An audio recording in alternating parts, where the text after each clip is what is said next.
reference to India. And what I'm told is that many people in my book, Black Economy book, which came out in 1999, they said that in Brazil also it's similar, in Pakistan also it's similar, in Thailand. If you could see it, it's that what I'm saying is relevant to many other businesses. So, what is this phenomenon? We'll discuss that. So, based on my book, the first book which came out, The Black Economy in India, was published by JNU in 1999, and the second edition came out in 2002. And the new book which has come out with is the Indian Economy Independence. And that looks at a much larger look at Indian economy with the Black Economy integrated. Unfortunately, when you read about India, the Black Economy is completely missing from that analysis. Even though now the Black Economy, according to my estimate, for 2008, is about 50% of GDP. So, this is totally incorporate the Black Economy. And we need to incorporate it. So, a few preliminaries. There's a lot of confusion about what we should call the Black Economy. And the names that are referred to are Black Economy, Black Insurance, Black Money, corruption, and so on. But each of these terms has a very specific meaning. I think we must understand what each of these meanings are and what is the correct term to use. Might come in the way of so this confusion needs to be sorted out. Second is people say, how does the size matter? Why? Because they say after the Black Economy is a part of the total economy. And therefore, whatever is happening within the economy, so it shouldn't matter. And so we discuss why the size matters. What is the implication of the size of the economy? Recently we have all talked about revenue. Whether it is the Ramdev movement, the Anna Maharaj movement, or others. Everybody is saying, what is the revenue? The problem is there, we need to remedy. Now, my argument is if you don't have the correct understanding of the problem, you will never remedy. So you need to have a correct, understanding. And action without understanding is futile. So if you want to go north and you're using a compass which is always pointing to the east, you will get to the east but not to the north. So correct understanding is absolutely essential if any action is to be successful. And it's not that in the last 65 years we've done nothing. As we have discussed, there are at least 35 committees and commissions that have looked into different aspects of the Black Economy. They make thousands and thousands of studies. And hundreds have been implemented, and yet the Black Economy has grown. So in other words, it's not that there has been no action, there has been action. Okay. Now, black money is the most often used term, but it's the wrong connotation. Why is black money the wrong connotation? Because money is a stock concept, whereas income is a flow concept. And that's the first that we learn in our macroeconomics. Because we don't confuse between stocks and flows. So, we cannot say black economy is black money. Alright? And why? Because black money is a part of the black savings. So, like in the white economy, you hold a certain amount of cash, that's a part of the savings, or that's a part of what you use for your transaction. So, you don't call the white economy white money. For the simple reason that white money will only refer a small part of the total white economy. So, the black savings are held in a variety of forms, out of which cash is only one component. Okay. So you have black savings which are in assets, they are inventories, the refer to like capital or capital is abroad, and perhaps a couple of $1 trillion of Indian capital lying abroad. So huge sums of money lying abroad. Then there are investments in legal and illegal activities. Alright? And money that is saved out of black instruments is only a tiny part. It is not to say it doesn't exist. So when the box bed of Sultan was opened, 1 crore was lying there, then the doctor of the Public Service Commission chairman in Chandigarh, Railway Public Service Commission, it was opened, 25 crores came out. So people do keep cash, there's no doubt, but it's a small part of the total black savings that are in the economy, so we should not refer to it as black money.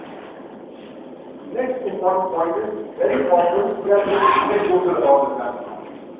We say, you're traveling in a bus, you're traveling in, the railways or air, you start talking to somebody next to you, and he'll say, this is what happened to me at CBA, or this is what happened to the property tax department, or in the tax department. So everybody has stories to tell about corruption.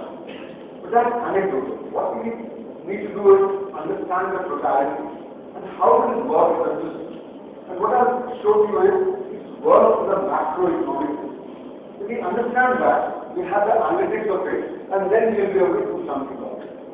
Next point is that black economy is larger than corruption. Corruption is typically thought of as a phenomenon in which you get a gratification, maybe in cash, may not be in cash, for some activity that is done. But black economy is much larger than that because it involves some kind of illegality. There is no gratification may be given. So for instance, if I come and teach here and I get say 1,000 rupees of remuneration and I don't declare it in my income tax return, then it's black income. But nobody is giving me any gratification in return for it. Similarly, a doctor who may be a public doctor and may be practicing privately doesn't declare that income. Nobody is giving a gratification. It's not under corruption, but illegality which constitutes black income. So large number of activities in the black economy constitute illegality without there being a justification in cash or non-cash being given in return. So in other words, corruption is one aspect of the black economy. And the black economy is the bigger phenomenon. The two are interlinked. So as corruption grows, the black economy grows. As the black economy grows, corruption grows in society. So the two are interlinked, but they are not the same. And finally, there is a book by Prof, who was a Prof in London School of Economics, and he showed that to generate black economy, private sector and public sector have to produce. So it's not just the public sector. We very often think of corruption as public sector, and therefore we think of black economy also as public sector. But it's public sector and private sector together that operate to generate the black economy. So this is an important aspect, and don't only focus on the public sector. We have to focus on the joint working between the public sector and private sector, which results in the black economy. Okay. Now regarding the size, the black economy has been growing in size. Prof. Carroll from Cambridge came in 1965-66, and he estimated the size in 1965-66 to be 4 to 5% of GDP. Then there was the Marshall Committee in 1969-70. They estimated for 1969-70 that becomes 7% of GDP. After that, there was a NIPFP report of which I was a member, and that report estimated in 1981 that the size of black economy had gone from 18 to 21%. Then there was Professor Gupta, a well-known monetary economist from Delhi School of Economics. He estimated in his book 1992 that by 1987 it had become 57% of GDP. But there were huge errors in the NIPFP report, errors in the Surendran Gupta's book, and therefore one of my students, Sonali Basu, she corrected some of that. And then there were a few errors left in that, so I corrected that in my book. I can show that by 1991 it has become 35% of GDP, and by 95-96 it has become 40%. My more recent work shows that it has now become by 2008 50%. So in other words, from 4 to 5 to 7 to 18 to 21% to 35 to 40 and now 50%. So size of that economy growing all the time. Now that you can ask me, how does one measure the size of that economy? And I don't have time to go into details, but you can check in my book. There are 4 different methods by which the aggregate size of that economy is measured. First is called the survey approach. Second is called the input-output approach. Third is called the monetary approach. And the fourth is called the fiscal approach. And all the measures that I am giving you are by one consistent method called the fiscal approach. Because there are large differences between the monetary approach and the fiscal approach and the input-output approach. Survey approach has been used by a few people, but not all that much, because it has its own problems. So in other words, measured by the fiscal approach, the size of that economy increased from 4 to 5% in 1965 to 2008, so now it is 50% of GDP. And assuming that it has not gone up further, today the black income generation in the country would be roughly of the order of 50 lakh crores. We're not talking about any small sums of money, we're really talking about huge sums of money that are generated. And the black economy encompasses all the sectors of the economy. It's there in primary, secondary, and tertiary. Primary, secondary, and tertiary are sort of going down, but the bulk of it is generated in the tertiary sector. So it is important to remember this particular fact. And if you want to explain to somebody, a layperson who doesn't know all these methods of estimation that I use, how do you explain it? And for that, in my platform report, I got some researchers to help me, and they looked at the front pages of the newspapers between 1955 and 1996. And we looked at the major scams that were announced on the front pages of the newspapers. And they started to see that between 1955 and 1960, there was only one major scam. In 1960s, there was just one more major scam. In the 70s, there were 4. In the 80s, there were 13. And in 91 to 96, there were 26 major scams. So the number of scams is growing constantly. And secondly, up to 1999, the largest scam was over the 64 crores. But between 91 and 96, there were 13 out of 26 which were above 1,000 crores. And the largest was the Harshad Mehta scam, which was estimated by the 1970 report at 3,178 crores. So the size of the scam is increasing. So per scam, the amount of money involved and the number of scams both are going exponentially. Now another student of mine, he's a retired DRDO official now, 35 years old, but he's training on and doing a PhD. And he's been looking at the scam between 2005 and 2008 to see what is the impact of scams on the national council. He has found 150 major scams. This is in 3 years.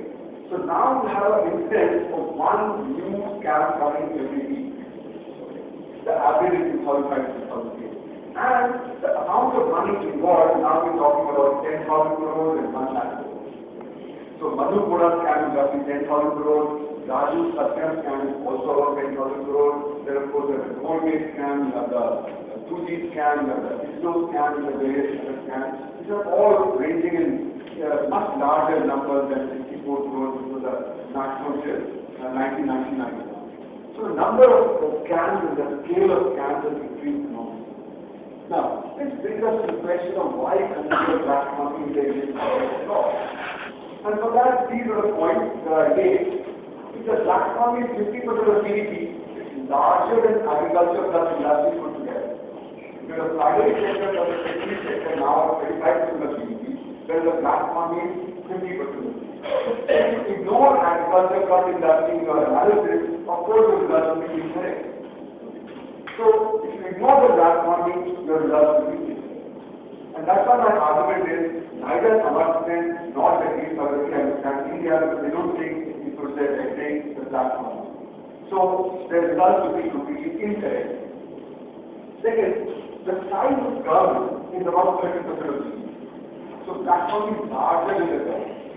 And if you analyze the Indian economy, considering that there is no government, your result will be incorrect because policy affects all aspects of the economy. So you cannot ignore the black economy and hope to get correct results for the economy. Second is, when we say ignore the black economy, what are we saying? We say why the economy can act as a proxy for the total economy. Now, is that correct? And let me just do a little bit of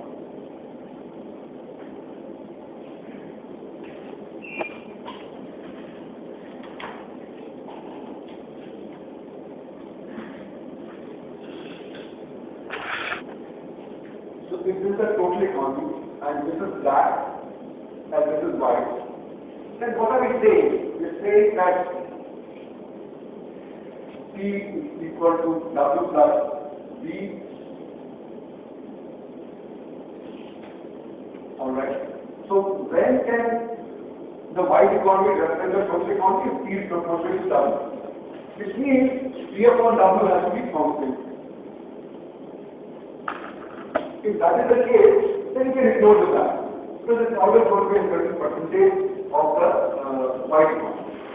Now, we've already seen this is not true. Between growing from 4 to 5% of GDP in 55, 56 to the present 50%, therefore this is also not true. So at the aggregate level, you have to incorporate the black economy into the analysis if you want to get correct results for the total economy. Second argument is a sectoral argument. As I said, we have a primary sector, secondary sector and tertiary sector. So we have in the black economy a primary sector, a secondary sector, and a tertiary sector. And in the white also we have a primary sector, a secondary sector, and a tertiary sector. So the ratio of the primary to the secondary to the tertiary for the black is completely different from that for the white economy. And that's why if we see P is to S is to T for the white and P is to S is to T for the black, they are not in sync. And that's why the sectoral composition is this. And as you know in index numbers, unless the composition is the same, you cannot use the same index number for others.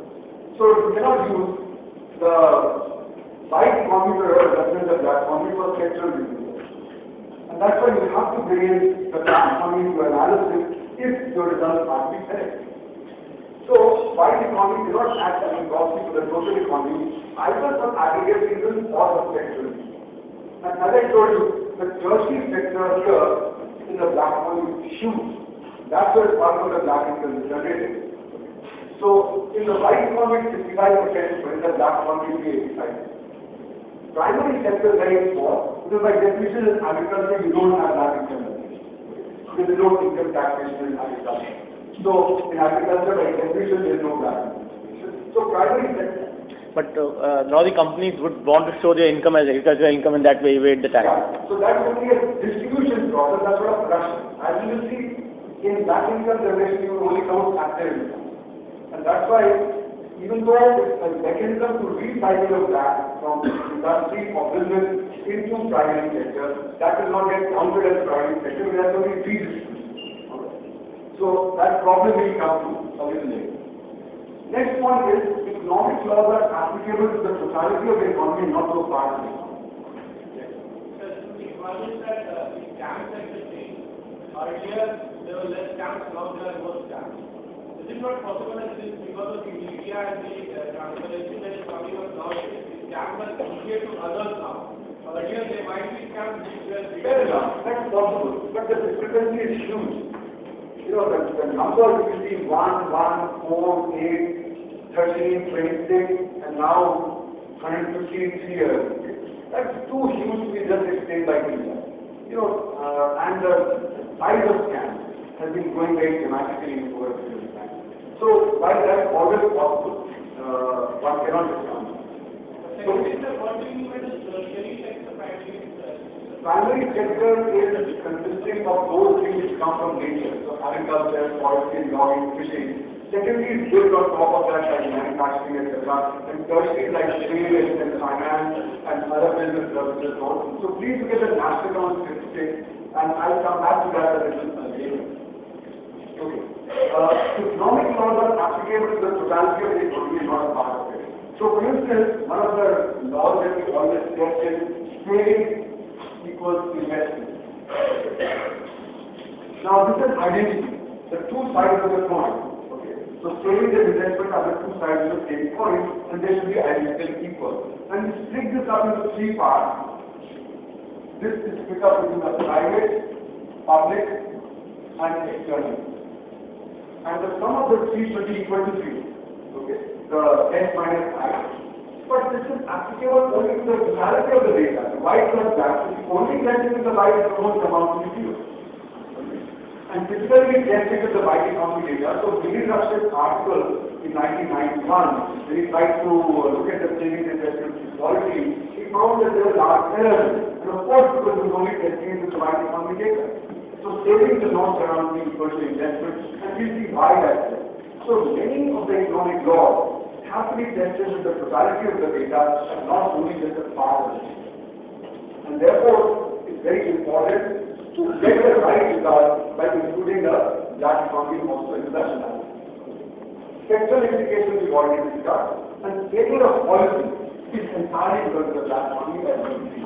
So at the macro level, whether it's in your planning or monetary policy, they fail to dominate in the black economy. And at the micro level, whether you think of education, health, drinking water, employment benefits, they also fail because of the black economy.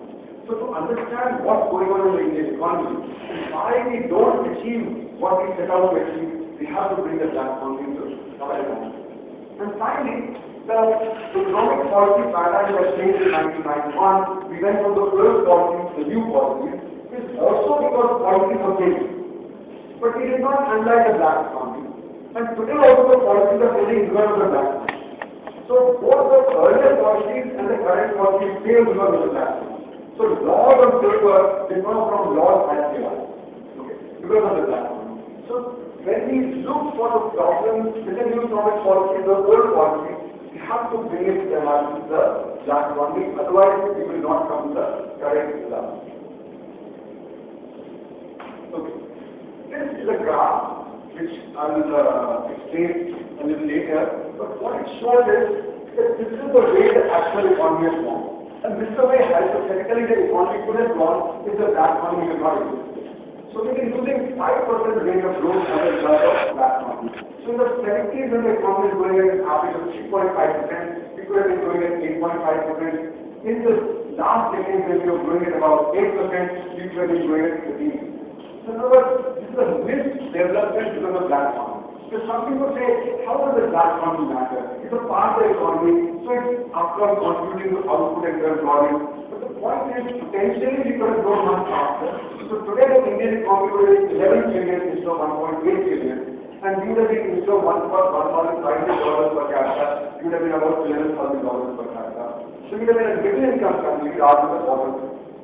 So black economy leads to missed development. So it has real consequences. It's not just a question of a name. Because some people say white economy, black economy has two names. But actually it leads to missed development. Alright. So it's a macroeconomic phenomenon.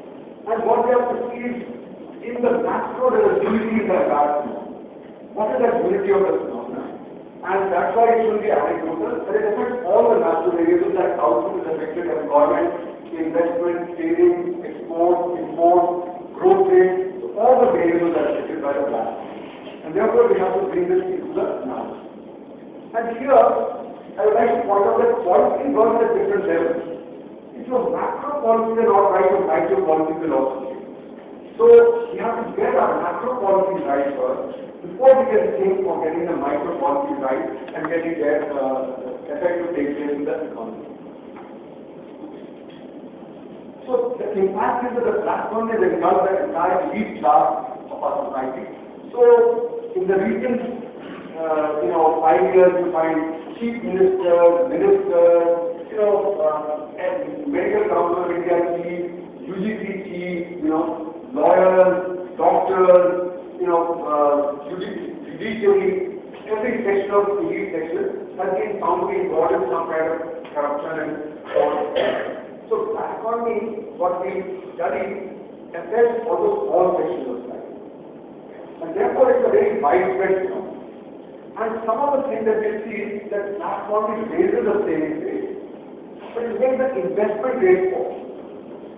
In other words, variables move in different directions.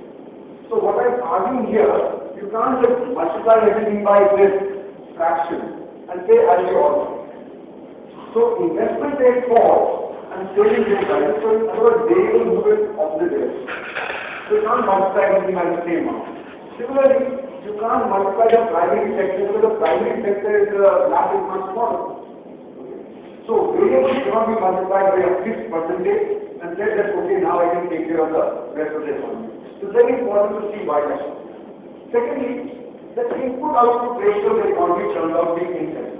And why is that important? Because input-output ratio is used in the planning exercise. We have the planning matrix, where we have the matrix of input-output ratio. If the input-output ratios are incorrect, the planning exercise will be failed. Similarly, the incremental capital-output ratio rises. And where do we use the incremental capital-output ratio? Again, in calculating the ratio growth. And it is because of this incremental capital-output ratio rising that we lose 5% data. Let me show you why that happens. There is a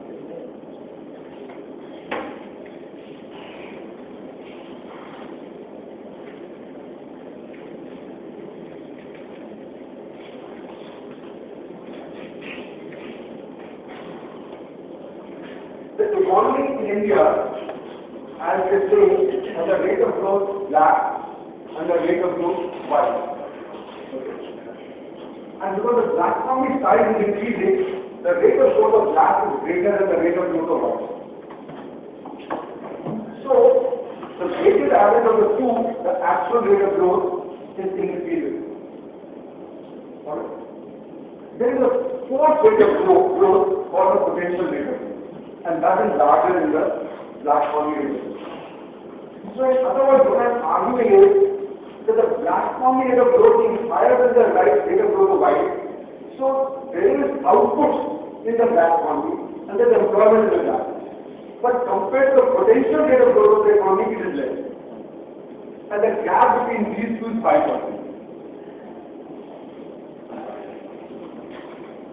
And what is this potential rate of growth?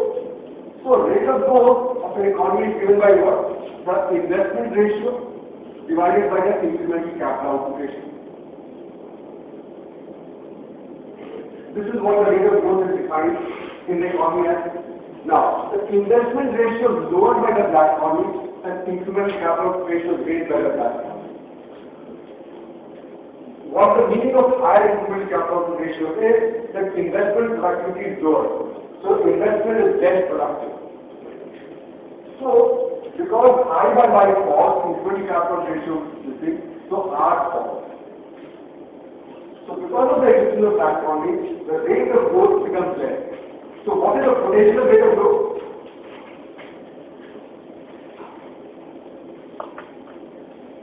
The potential rate of growth is, if black economy is 0, then this becomes the potential rate of growth. So, when the black economy is 0, then your investment ratio is going to be higher, incremental capital ratio is going to be lower, and therefore you get the potential rate of growth. So, potential rate of growth will turn out to be higher than the black economy rate of growth. And with some simple data, 2005-2006, I showed that we use 5% rate of growth as a result. So there are 4 rates of growth that are relevant to the economy. This is what we could have been going at if the black economy had not been enabled. So that's what I mean by 5%, and that is what the graph refers to. That if we had added 5% to the rate of growth from the mid-70s to the present, then the same graph is the way we have gone, otherwise we're going around the blue graph. Okay. Now let us move to definitional aspects of the black economy, because I have not yet defined to you what the black economy is. Alright. Now regarding the names, there are at least 30 different names by which the black economy is referred to according to the OECD study. And each of these names refers to something specific about the black economy.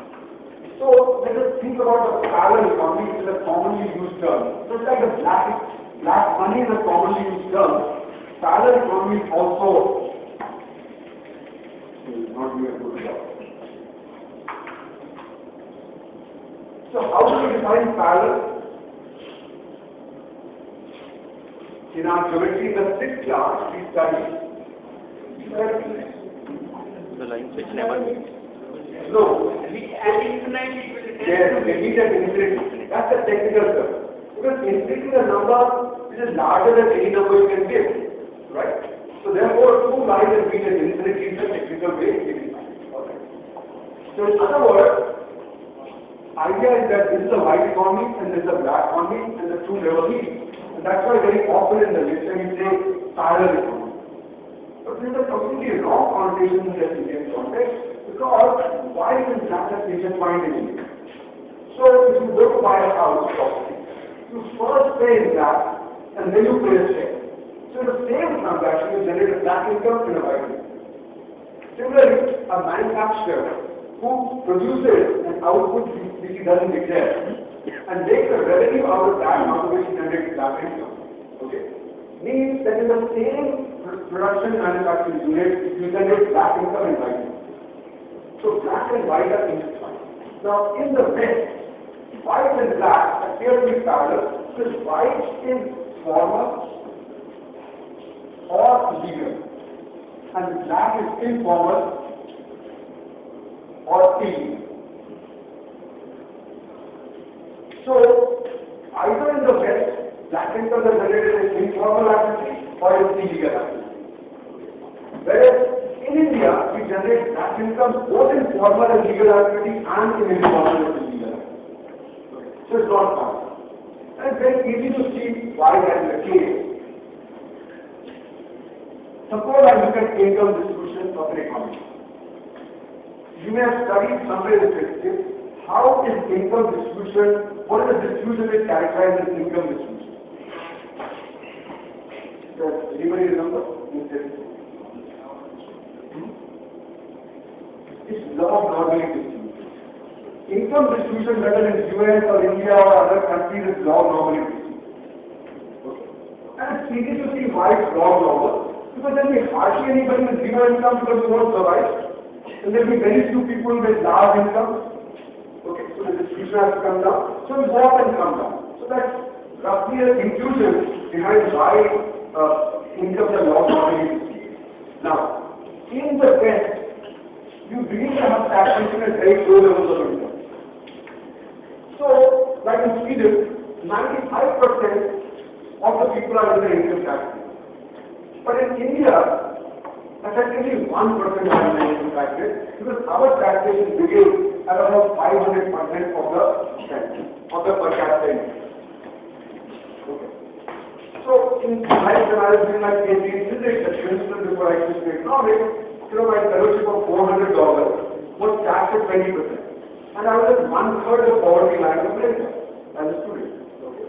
So, even if you're below the poverty line, you have to pay direct tax. So, in the West, almost everybody is in the tax net. In India, almost everybody is outside the tax net. So, if you have a formal sector income, like a university professor, then my income is taxed. So, any extra income I got will also be taxable. Alright? So, this income I derive from this lecture is also taxable and I should declare it. If I don't declare it, it's informal sector. It's a called a second law or third law. So therefore I don't black in the West. But in India, 93% of the workforce is unorganized sector. Part of them are earning very low income and they are in this part. Whether they declare their income or not, it's not that because it's below the taxable income. Alright. So in India, informal sector activity. Thank you. Thank you. So India informal is not that. It is not to say a Dhaba we want a high income in say Woodward or in say this outside public service commission where in the famous Chapala who have the rolling business. Some people in the informal sector will have high income. But part of the informal sector has very low income. So informal is not that. And therefore, whenever I read about the black money, people who are getting these days, so you mean informal sector? I say, no, I don't mean just informal. It isn't informal, but it's also informal. So, given the income distribution and the taxation structure in India, most of the informal sector is out of the tax. Therefore, it cannot be referred to as informal. It is very informal and informal. What about legal and illegal? What is the connotation of legality? Any economy consists of activities.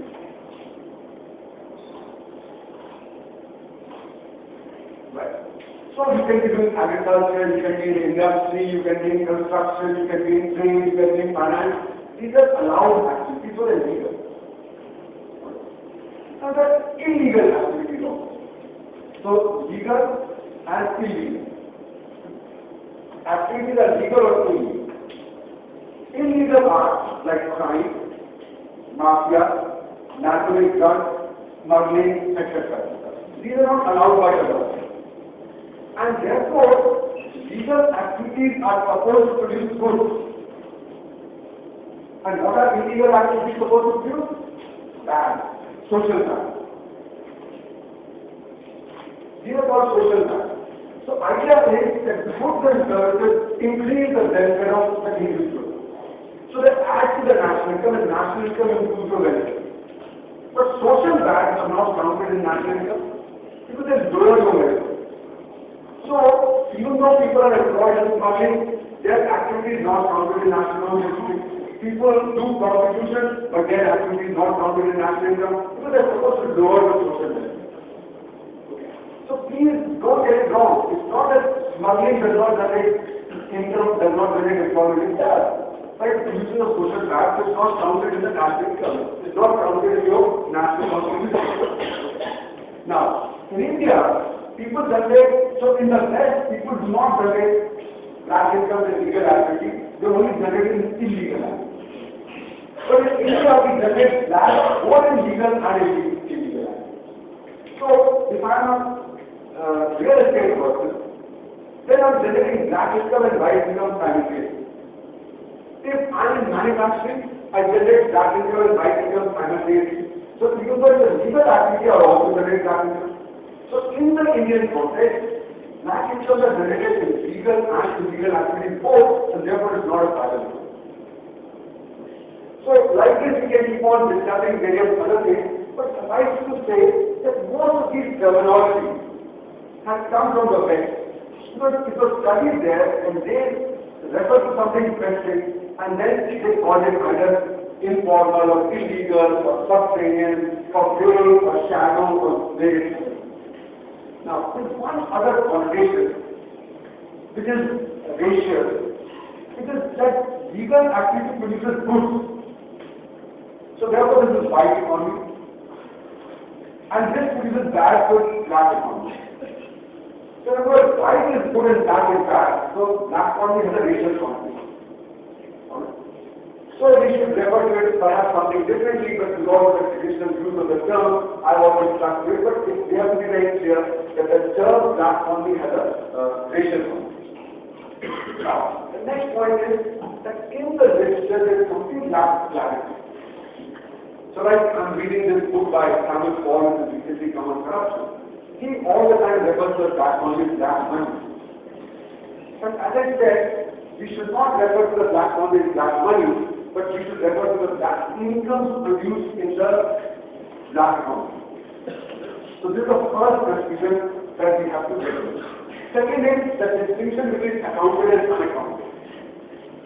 So what is this concept of accounting and